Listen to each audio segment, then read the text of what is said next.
Maraming salamat po sa inyong lahat, lalong-lalo na sa lahat ng sumuporta at patuloy nga nakikipaglaban sa Ghost Flood Control Project issue, at sa lahat ng naniniwala kay Senator Bongo nga siya po ay malinis at tunay nga walang kasalanan sa ganyang mga akusasyon sa kanya.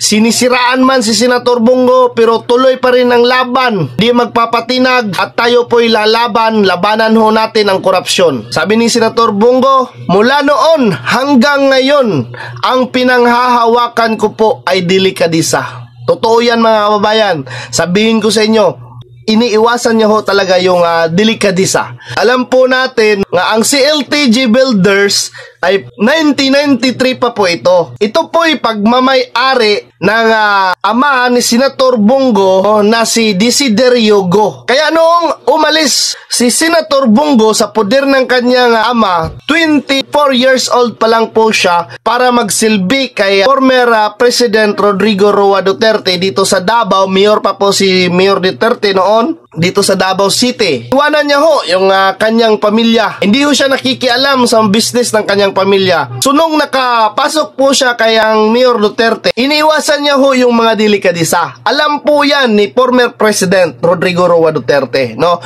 Na kung may lalapit sa kanya o ini government no nagbibiding, no, nga kapamilya niya o ama niya nga gagamitin ang kanyang pangalan para makapasok sa government project, no, i-deny nyo, huwag nyo pong tanggapin, no, kasi iniiwasan ko ho yung delikadisa. Ayaw ko magka-issue kasi gusto ko po nga magsilbi sa bayan ng totoo, na walang pahid, pamumulitika, na walang pahid sa mga ganyang usapin. So ngayon mga kababayan, ay nangyari na ho yung hindi inaasahan na pilit po nilang ikukunik si Senator Bongo, di umano'y kasama si Senator Bongo sa mga malis project na yan, na wala namang hong katotohanan. Balikan po natin yung maalaala mo kaya. Andun ho yung istorya ni Senator Bongo. At eto ang malinaw.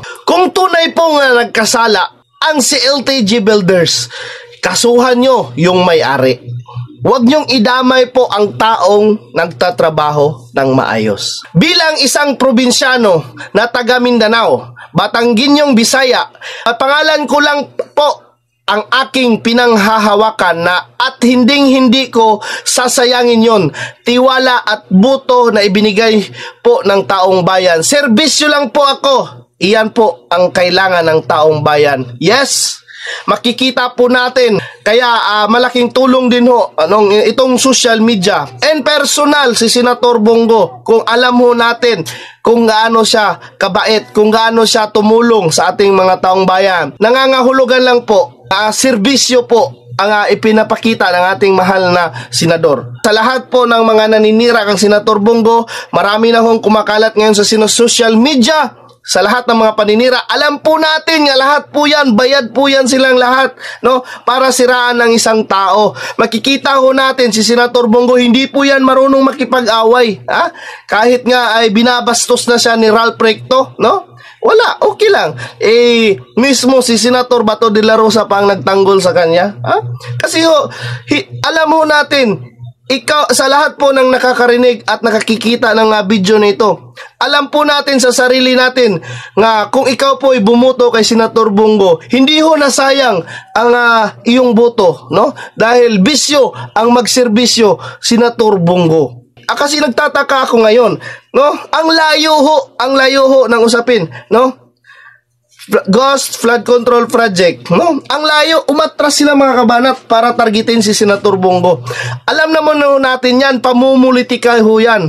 Pamumulitika. Ito kasi si Senator Bongo, alam naman ho natin nga malapit po yan sa mga Duterte. Alam ho natin na si Senator Bongo ay kahit anong mangyari ay hindi ho niya iiwan talaga ang mga Duterte. Kasi nagsimula kay Tatay Digong pati po sa mga anak niya. Andyan po yung ating butihing senador para suportahan ang mga Duterte. Kaya inuuna nila si Senator Bongo, pero alam ho natin ang ating senador, sino, ICI, no? Vince Dizon, DPWH, lahat. Tanan, ano inyo dito, ombudsman? Diba? Wala kayong makikitang ghost project dito sa Davao City.